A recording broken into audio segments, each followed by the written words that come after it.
Em todo projeto grande ou caro, né, que vai demorar muito tempo para ser executado, coloca-se pontos de controle no meio, pontos espalhados no tempo com certas marcas para que se possa acompanhar o andamento daquele projeto.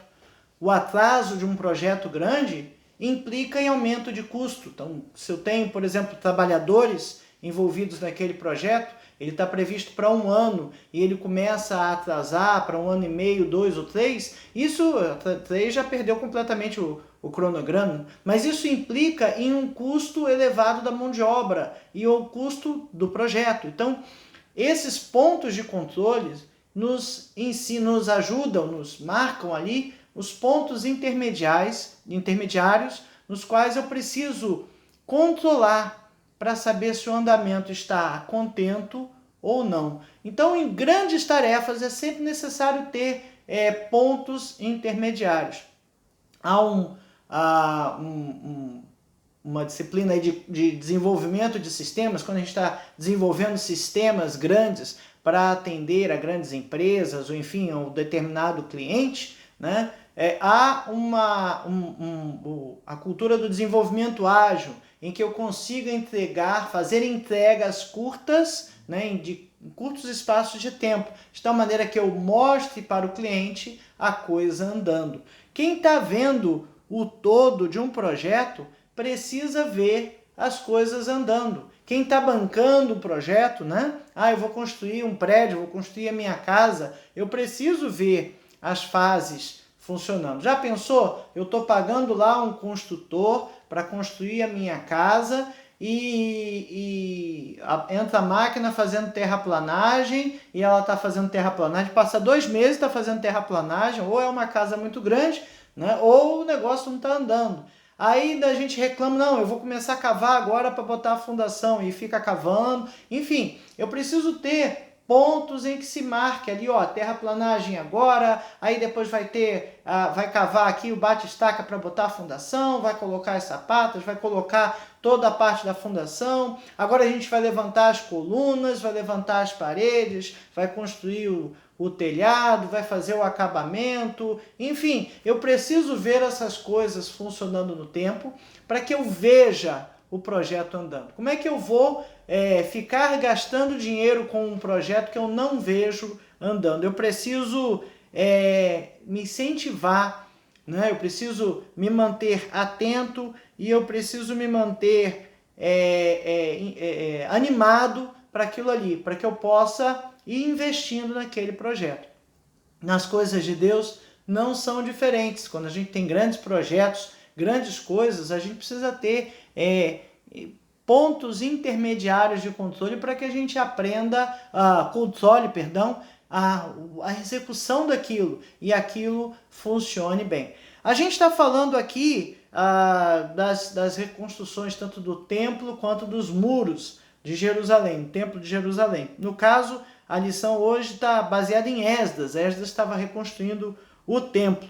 E o templo ele começou a ser construído, né? E lá pelo capítulo 4 de Esdras narra que os inimigos fizeram a obra parar. E essa obra ficou parada por 13 anos. É muito tempo. Já pensou uma obra parada por 13 anos? A gente ouve por aí isso acontecer. É raro ouvir uma obra parada de 13 anos continuar e acabar. Mas foi o que aconteceu com o Templo de Jerusalém. Ela deve ter ficado parada provavelmente de 529 a.C. até 516, né? E aí, nessa época, aparecem os profetas Ageu e Zacarias, que, como estudamos na lição anterior, no início do capítulo 5, profetizam e dizem que da vontade de Deus que aquilo ali volte a funcionar, né? Nas coisas de Deus acontecem grandes problemas. A obra de Deus ela não é feita de forma tranquila. Sempre acontecem grandes problemas, empecilhos para tentar nos tirar o foco, para tentar fazer a obra parar. E a gente precisa manter o nosso foco e a gente precisa manter a nossa direção correta na obra. Vivemos um tempo em que as igrejas estão sendo descaracterizadas como agências de Deus na terra, né? Estão sendo relativizadas, né? Estão sendo colocadas numa situação em que é só mais uma atividade. Será que a nossa igreja é só um culto social, um clube social, um lugar de encontros? A gente vê alguns cultos que são verdadeiros shows, a fumaça, a luz, é isso, enfim. Será que essas coisas não têm tirado um pouco o foco do que de fato a gente está fazendo? Será que essas coisas têm se tornado o foco principal da nossa atividade? As pessoas têm vindo por quê? Pela palavra, pela mensagem ou pelo ambiente? Se estão vindo pelo ambiente, estão erradas. Estão atraídas, sim. Estão atraídas, sim. É gostoso estar na casa de Deus? Sim. O salmista fala, quão amáveis são os teus tabernáculos, o pardal encontrou casa e a andorinha ninho para si, um lugar confortável, um lugar aconchegante. É bom a gente estar na casa de Deus, com certeza. Mas a gente precisa entender que o trabalho de Deus precisa ter consistência. Ali, na reconstrução do templo, como eu falei na lição anterior, não significava só um prédio sendo colocado de pé. Significava a religação, né? O reenlace, atar de novo o povo com Deus. O povo estava no exílio, cativo. Por quê? Porque havia pecado, estava separado de Deus. E a reconstrução do templo, que foi ordem de Deus, movendo reis da Babilônia, né, do Império Medo-Persa, no caso, que tinha tomado a Babilônia. Movendo esses reis, Deus fez com que a obra voltasse, ok? Mas era essa religação que precisava ser feita, né? E ali, depois de 13 anos, o povo voltou e conseguiu continuar a obra de reconstrução, né? Da casa de Deus, o lugar de adoração, o lugar de comunhão. Se a gente olhar lá o Velho Testamento, quando o povo está saindo do deserto, né? O que significava ali, o que dava a ideia, a referencial de Deus ali? Era a Arca da Aliança que era conduzida no meio do povo. Né? Era o templo que era montado cada vez que o povo estacionava, era a coluna de fogo, a coluna de nuvem, de noite e de dia, protegendo o povo para que o povo não perecesse no deserto. Né? Então, a presença de Deus ali, o lugar de adoração, naquele momento, naquele tempo, era imprescindível para restabelecer essa conexão com Deus. Né? Estamos vivendo um tempo estranho, tanto por conta da pandemia, quanto por conta de todas as culturas e políticas que têm sido colocadas no nosso meio. Com quantas coisas a gente tem sido bombardeado a respeito do que é natural, do que é normal, do que tem que ser respeitado, sim, mas algumas coisas que não são naturais e não são normais têm sido impostas a nós como natural e normal. Será que a gente tem que aceitar isso? Será que a gente precisa simplesmente ficar quieto ou a gente precisa reagir? Com amor, sim. Respeitando, sim. Sabendo que há opiniões e posicionamentos diferentes, sim. Eu só não posso dizer, dentro do contexto da igreja, que essas coisas são corretas, que essas coisas são normais, porque não são. Né? E para que a gente consiga vencer cada etapa, a gente precisa verificar que cada uma dessas etapas foi alcançada e ela precisa ser celebrada. A gente perdeu um pouco a mão disso, né? Eu lembro antigamente, quando era criança, se faziam cultos de gratidão por um diploma alcançado, por uma etapa da escola vencida, por uma faculdade que foi conquistada, por um concurso no qual as pessoas passaram, né? É como um reconhecimento que aquilo ali era etapa dos planos de Deus, né? E esse é um fato importante. A gente precisa ver que a gente está construindo, está trabalhando em planos em que Deus traçou para nós. Claro, temos o nosso livre-arbítrio. Podemos não estar no centro da vontade de Deus e não podemos não estar executando esses planos. Mas quando a gente quer estar no centro da vontade de Deus e busca executar esses planos, é muito importante a gente ver que esses planos estão se cumprindo. Então, é importante a gente ver, analisar as circunstâncias em que as coisas estão acontecendo. O conhecimento do projeto, a gente precisa entender qual é o projeto de Deus e ter fé na credibilidade do autor. São os 3 tópicos da nossa lição.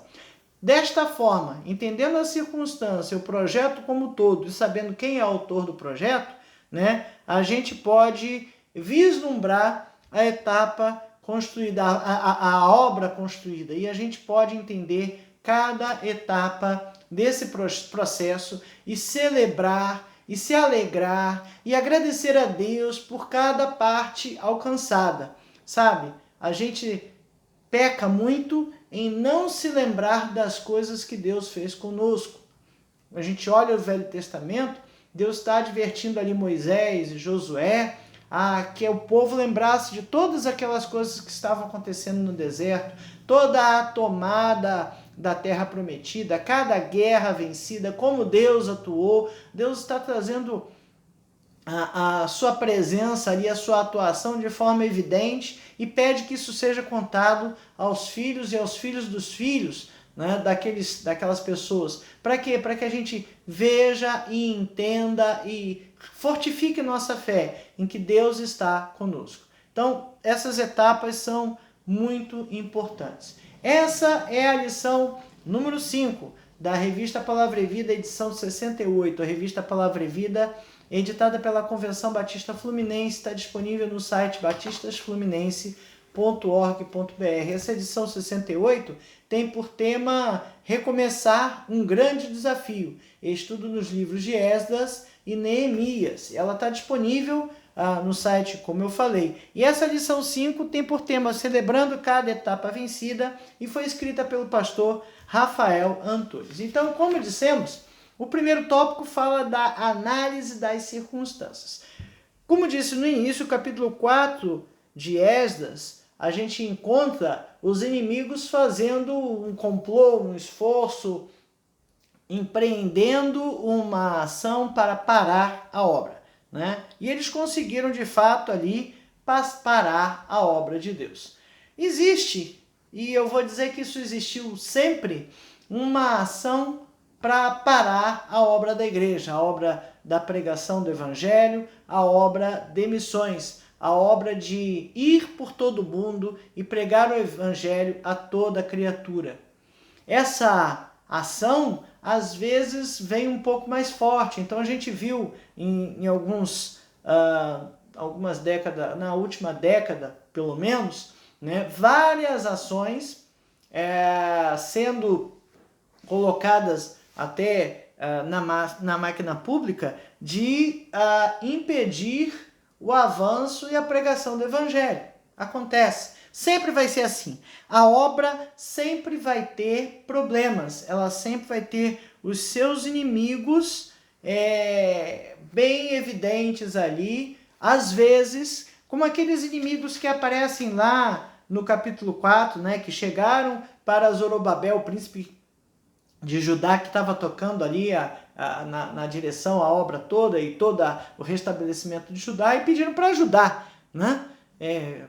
E pediram para trabalhar, para construir junto o templo, né? E Zorobabel, não, vocês não têm nada conosco, deixa a gente quieto aqui fazendo. E aí isso cria um entrave, um problema, e eles vão até o rei, mandam cartas até o rei para parar a obra. Tiraram a credibilidade da ordem que existia, tiraram o ímpeto daquela ação que existia para que aquilo ali parasse. E no nosso tempo a gente tem vivido isso, por conta de muitos problemas e muitas coisas que estão sendo disseminadas em nossa sociedade. Muitos cristãos estão deixando a obra de lado. Muitos cristãos estão perdendo a mão de saber o que é correto, o que é errado. A igreja está sendo desqualificada, como eu disse, de agência de Deus na terra.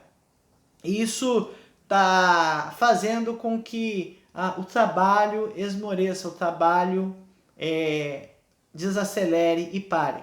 No entanto, nós temos uma responsabilidade.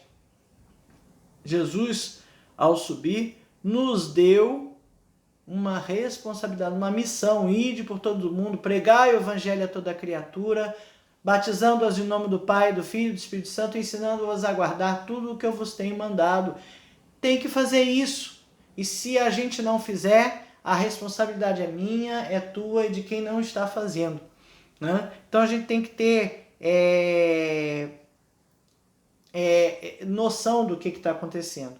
Em Esdras 5, né, versículo 1 e versículo 5, a gente percebe aqui as circunstâncias. Então estava tudo parado, Ageu e Zacarias, profetas, falaram, Zorobabel e Jesuá. O Zorobabel era o político à frente, Jesuá ou Josué era o sacerdote, o sumo sacerdote, né? Entenderam que era o tempo de voltar à obra, porque a palavra, na realidade, de Ageu é bem, como se diz, bem contundente, né? Ele fala que a casa de Deus estava com a obra parada, enquanto isso estava todo mundo construindo e reconstruindo suas casas, né? E aí, voltando à obra, vem o governador Tatenai, né? E ele pergunta quem vos deu a ordem para fazer isso, né? E quais são os homens que estavam fazendo. E o versículo 5 fala ali um aspecto bem interessante. Porém, os olhos de Deus estavam sobre os anciãos dos judeus, de maneira que não foram obrigados a parar, até que o assunto chegasse a Dario e viesse resposta por carta sobre isso. Então, eles começaram a obra e foi possível que eles fossem tocando a obra, né? Ageu e Zacarias, eles de certa forma assumiram a responsabilidade ali de desafiar o povo, né?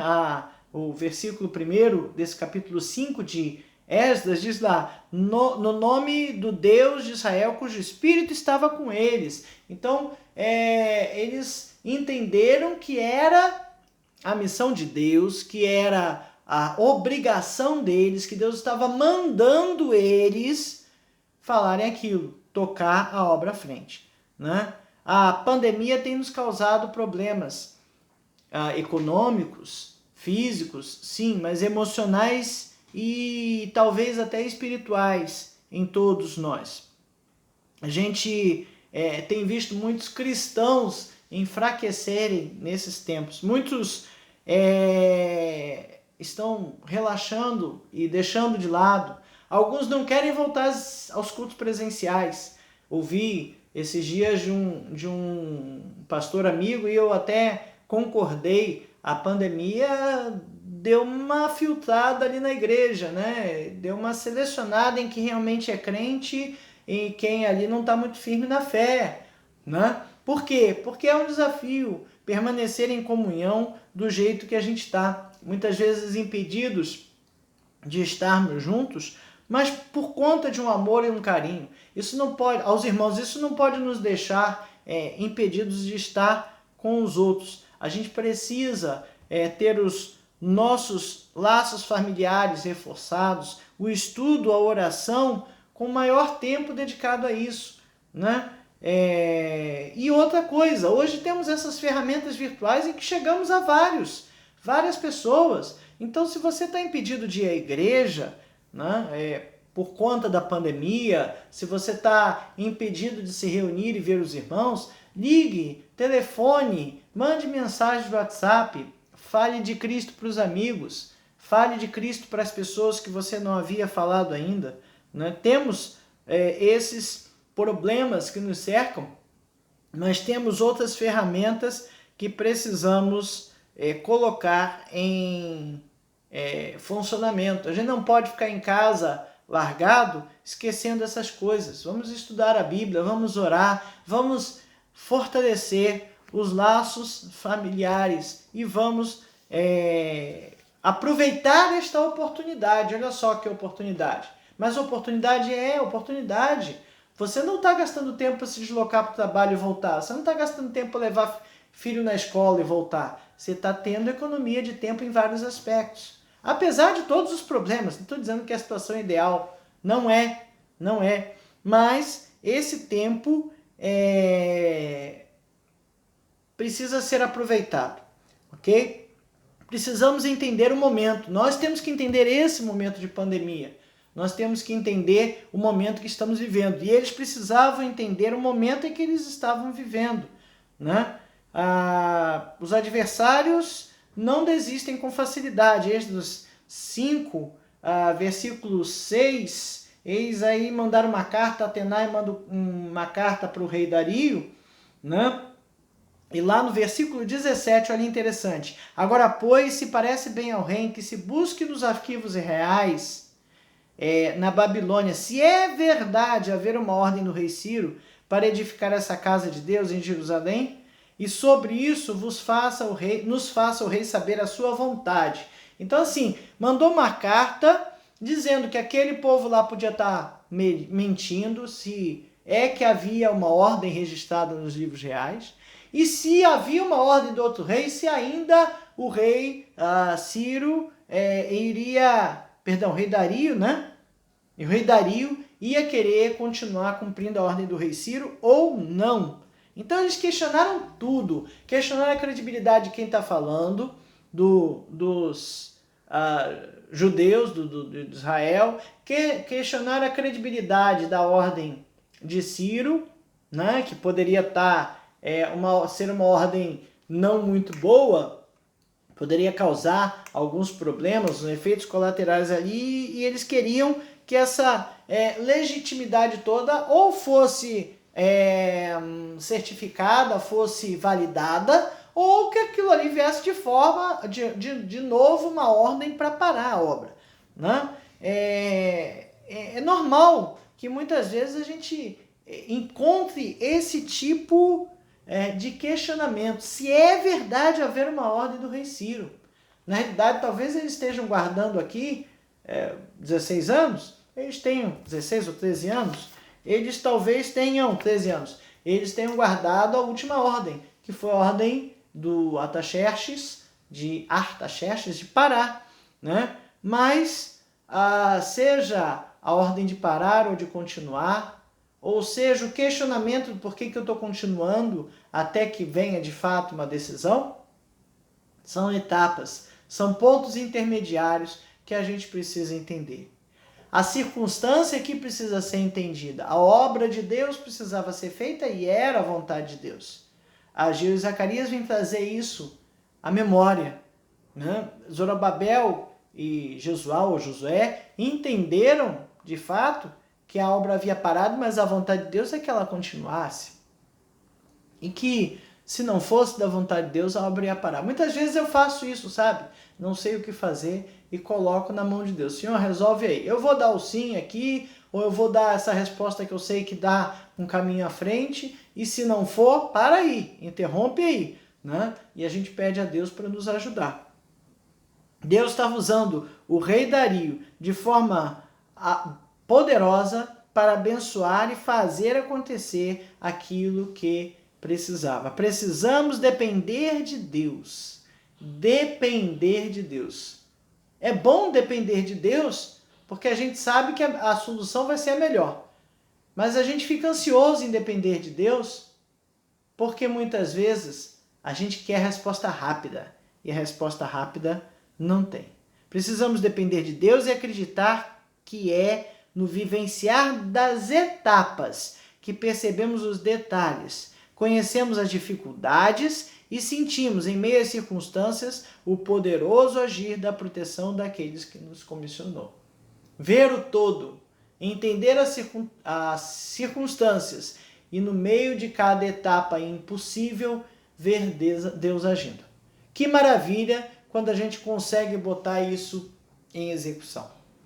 O segundo tópico da nossa lição fala do conhecimento do projeto, né? Ele fala aqui, o comentarista traz uma ilustração, que quando a gente vê um projeto grande, né, por exemplo, vai construir uma casa, o papel do arquiteto é muito importante, é muito interessante, porque ele te dá uma noção do que vai ser aquilo no final, qual vai ser o estado final daquilo que se busca. E esse estado final é o que nos anima. É o que nos anima a passar por toda a dor e todo o sofrimento no meio de uma obra, né? Arranjar dinheiro, pagar a prestação do empréstimo que eu fiz, ir lá e visitar e ver a coluna levantando e o negócio andando ou não andando, né? Eu preciso vislumbrar o todo, de tal maneira que quando colocou ali a fundação no chão, ali é um quarto, aqui vai ser a sala, aqui vai ser um banheiro, e eu consigo construir aquilo ali na minha memória. Isso é de fundamental importância para que traga a quem está patrocinando uma alegria, uma segurança daquilo que está sendo feito. E cada etapa construída traz em si uma alegria, né? Colocou ali as colunas, colocou a fundação, já consegue ver o desenho da casa. Poxa, que legal, eu vou botar minha cama aqui, o armário vai ficar lá, a televisão vai ficar aqui, eu vou botar um rack naquele lugar, né? Você constrói isso na cabeça. Aí levantou as colunas, começou a levantar a parede, então já vou me mudar. Não é assim, né? Mas já dá uma sensação maior. E aí o acabamento vem e a gente consegue ver o que está por vir. Ter a visão do todo do projeto é muito importante para que a gente não desanime. Talvez Esdras, talvez Zorobabel, Jesua, Ageu e Zacarias tenham conseguido ver o projeto como um todo construído. Não um projeto talvez desenhado no papel, essa é uma fase, é um pedaço.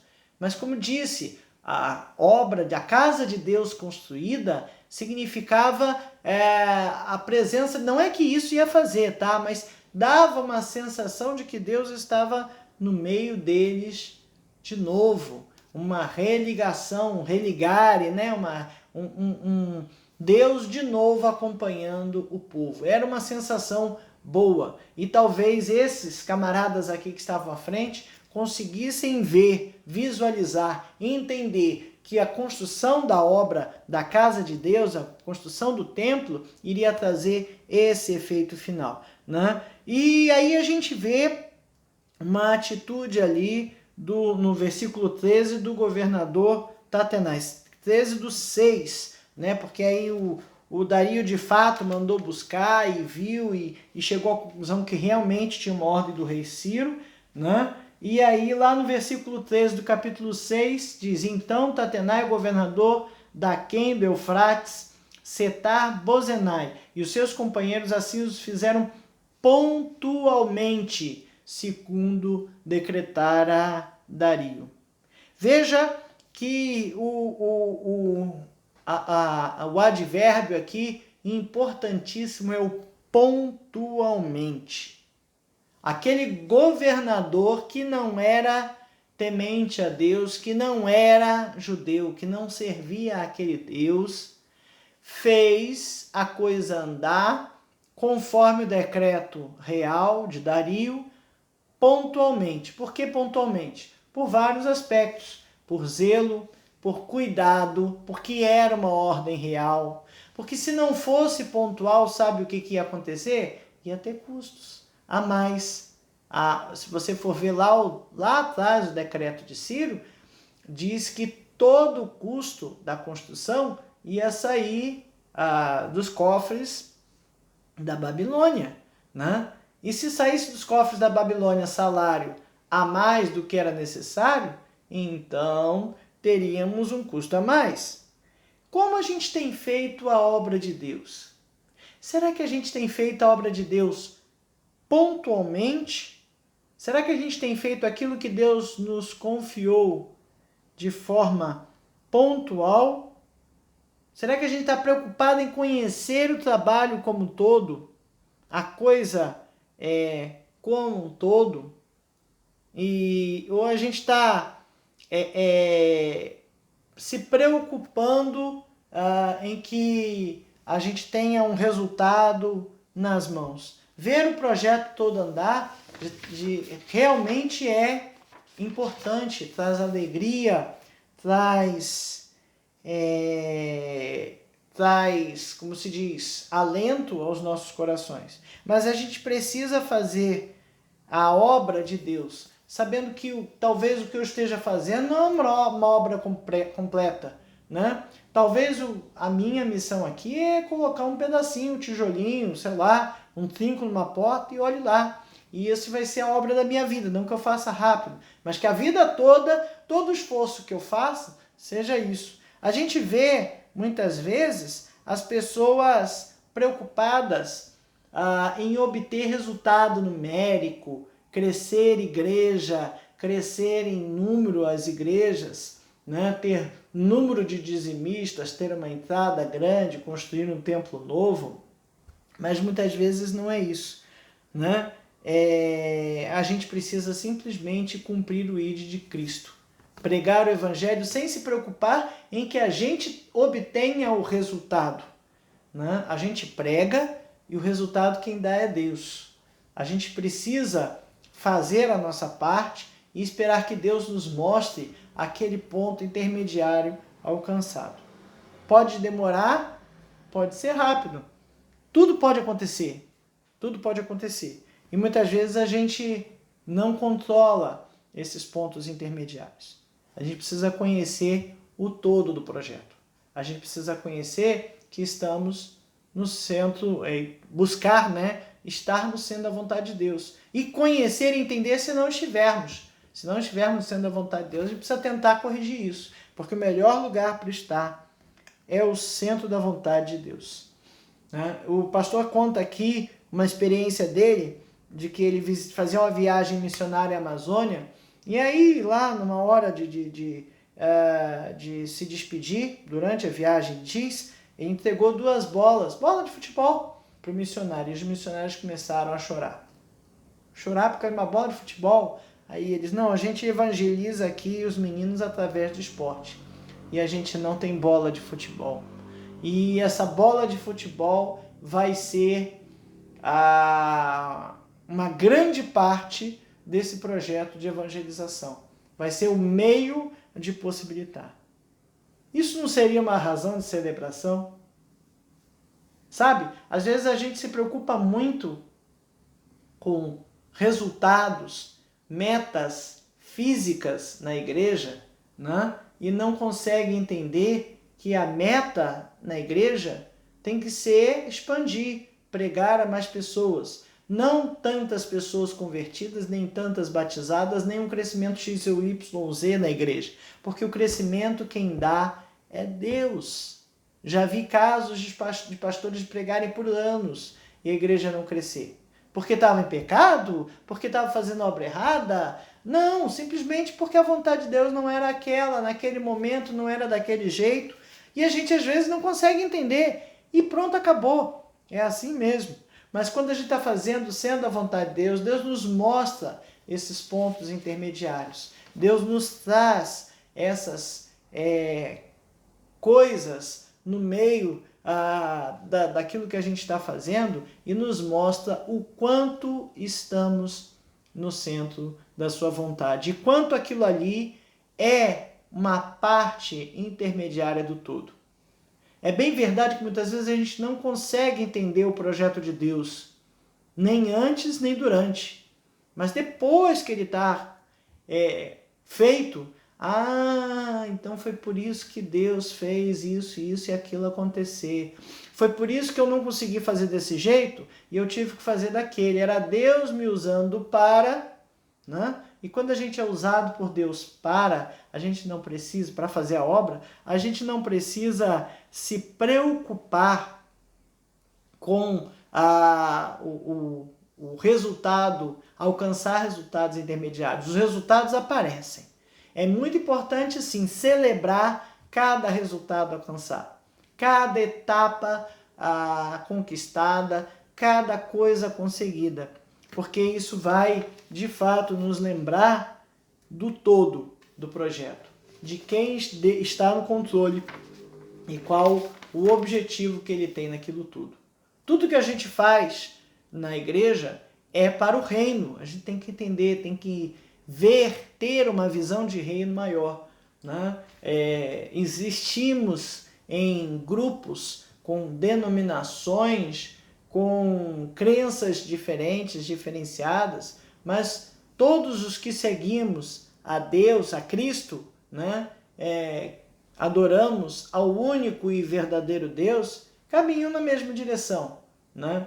E por mais que eu não concorde com alguma coisa que alguém faça ou veja que está errado, claro, eu vou tentar fazer da melhor maneira possível, mas não sou eu que vou dizer quem vai para o céu ou não vai, quem vai ser salvo ou não vai. Eu não tenho essa autoridade, muito menos esse discernimento.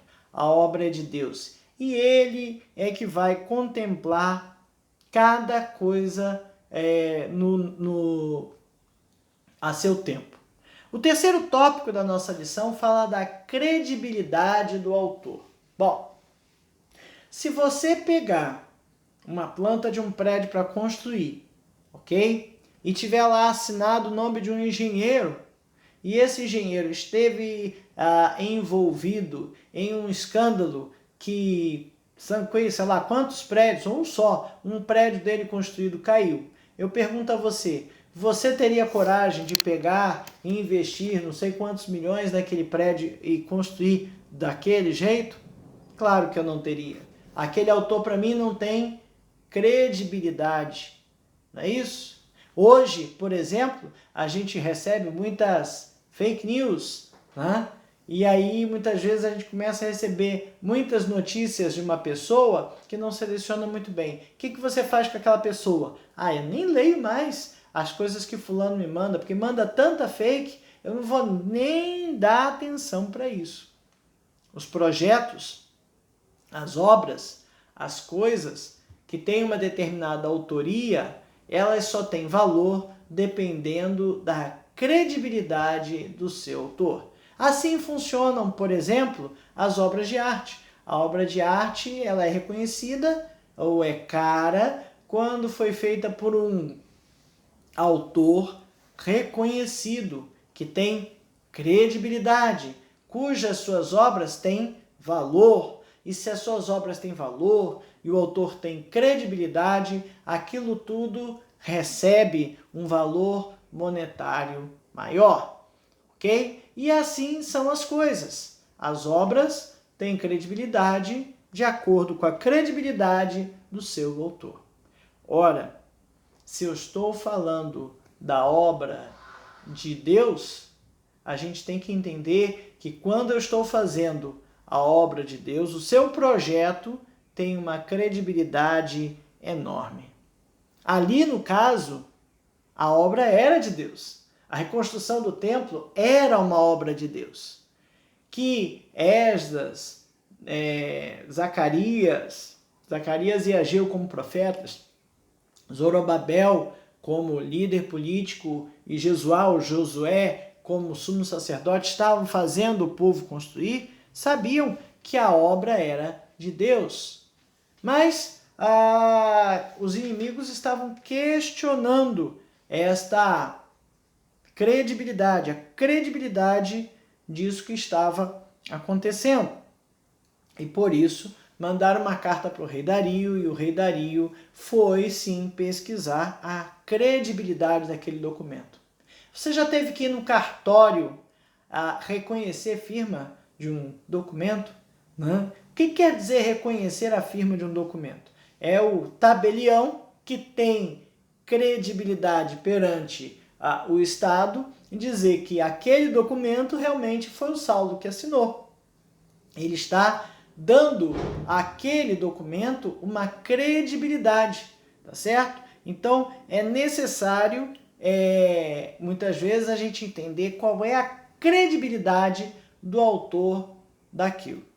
O decreto do rei Dario a Esdras, né, estava lá 6:8, foi realmente encontrado.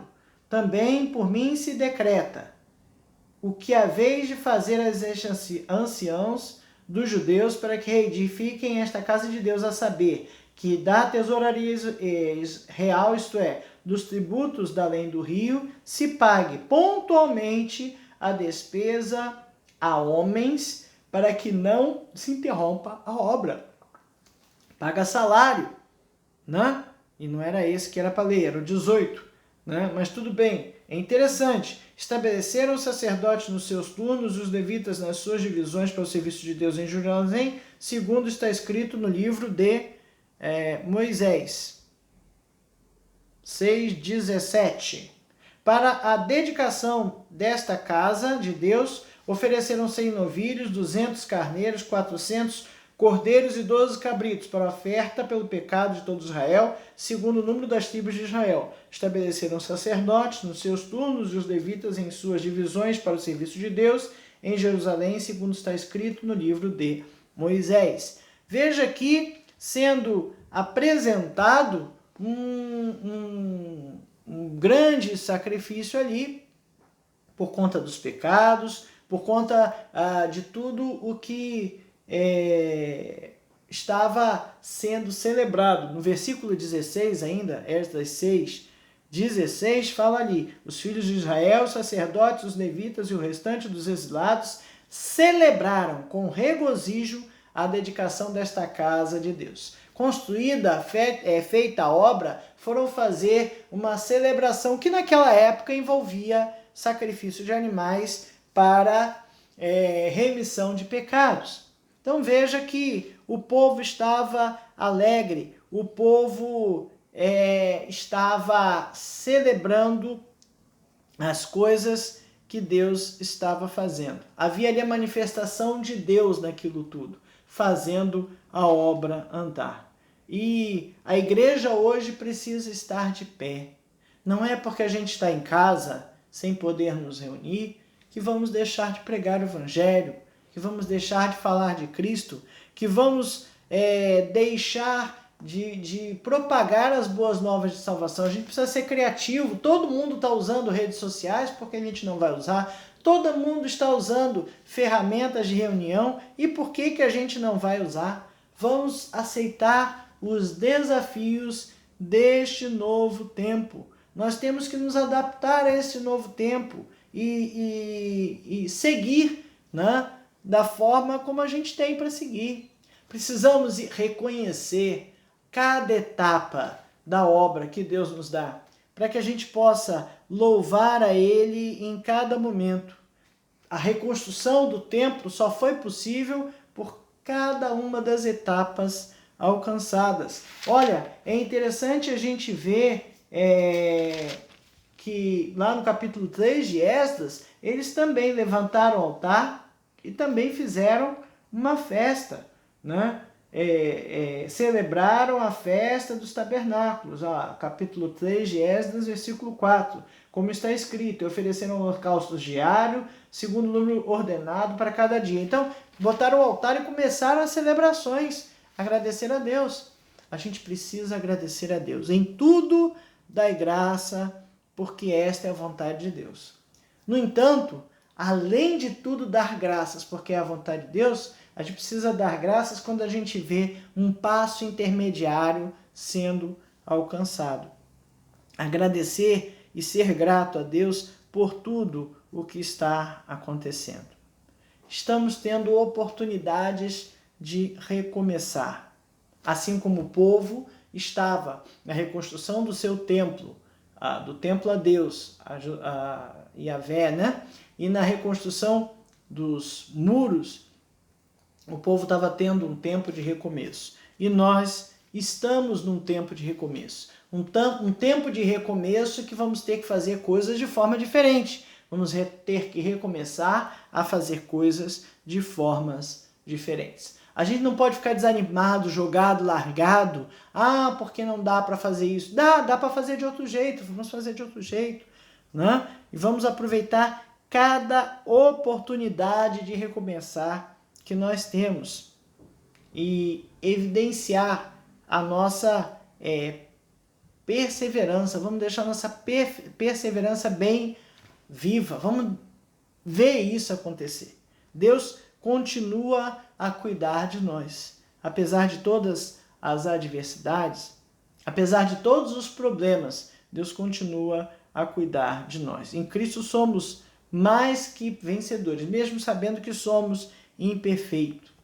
Ele nos ama e pode nos usar. Se a gente quiser e deixar, nós seremos instrumentos na mão dele para construir a sua obra, o que ele quer.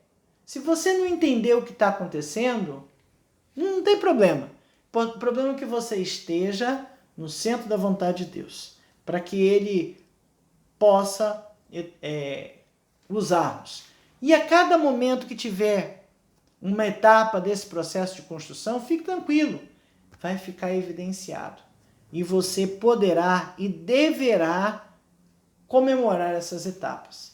A celebração nos traz motivação, porque a motivação é que nos caminha. Tem jeito, né? Por mais que a gente queira o negócio espiritual, por mais que a gente queira a coisa assim, Deus está agindo e pronto, acabou. Se a gente não está vendo, o nosso humor se desanima. Hebreus 12, 1 diz assim: portanto, também nós, visto que temos a rodear-nos tão grande nuvem de testemunhas, desembaraçando-nos de todo o peso e todo o pecado que tenazmente nos assedia, corramos com perseverança a carreira que nos está proposta, olhando firmemente para o autor e consumador da fé, Jesus, o qual, em troca da alegria que lhe estava proposta, suportou a cruz, não fazendo caso da ignomínia, está sentado à destra do trono de Deus. Cristo suportou a cruz, né? E a gente tem essa grande nuvem de testemunhas nos olhando. Comemorar é muito importante, nem que seja por testemunho, né? Filipenses 1, 6. Eu estou plenamente certo que aquele que começou a boa obra em vós, há de completá-la até o dia de Cristo Jesus. Aquele que começou a obra vai completar. É o que está escrito aqui. Então, as coisas acontecem quando estamos no centro da vontade de Deus, é por conta da obra de Deus e ele há de completar o seu plano e sua vontade em nossas vidas. Para pensar e agir, precisamos valorizar cada etapa alcançada na obra de Deus. Por quê? Porque isso vai nos ajudar a manter a nossa satisfação, o nosso encorajamento, a nossa motivação, né, e a nossa vontade de prosseguir. É bem verdade que muitas vezes a gente faz a obra, trabalha e não vê resultado nenhum. O resultado não é nosso, mas a falta dele realmente nos desestimula. E que possamos chegar à conclusão dessa grande obra, que consigamos ver o final dessa grande obra. A obra não é nossa, a obra é de Deus. E que Ele estará conosco. Aquele que começou a obra, a grande obra, é fiel, né? Há de completá-la até o dia de Cristo Jesus. Que Deus nos abençoe a prosseguir, reconhecer e identificar cada etapa para que a gente possa valorizar, entender e ver a presença de Deus conosco. Muitas vezes a gente reclama a vida toda de tudo e não consegue ver a mão de Deus em cada um desses passos. Vamos olhar para trás. Olhando para trás, a gente consegue enxergar cada grande coisa que Deus fez em nossas vidas. Que Deus nos abençoe e nos ajude.